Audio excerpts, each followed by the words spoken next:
Le 1er septembre, les étudiants vont reprendre le chemin des amphithéâtres, une reprise graduelle avec une première vague à partir de mardi prochain à l'Université Cheikh Anta Diop de Dakar. Les mesures barrières seront respectées partout selon le recteur de l'UCAD qui faisait face à la presse. Compte rendu Maman Moussagnan. Dans 4 jours, l'Université de Dakar devra ainsi réouvrir ses amphithéâtres. Depuis le 14 mars dernier, l'Université de Dakar était restée paralysée par la crise sanitaire. À l'heure de la reprise, étudiants, enseignants et personnels de service se sont entendus sur des stratégies qui devront permettre de poursuivre l'année universitaire tout en faisant face au coronavirus. Du 1er septembre au 15 octobre 2020, seuls les étudiants de la licence 3 et du master 1 seront admis sur le campus. Cette catégorie d'étudiants représente un effectif total de 19 517 étudiants.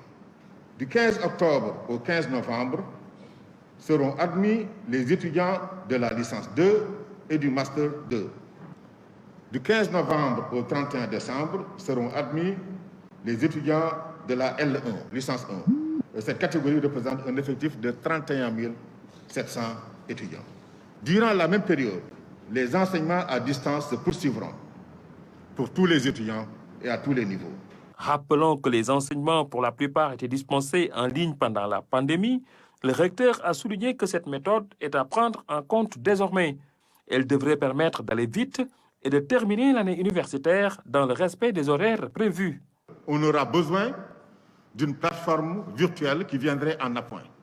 Et le ministère a acheté des modems pour les enseignants et a également acheté des passes pour les étudiants. La DISI est en train de connecter 14 amphis de l'UCAD.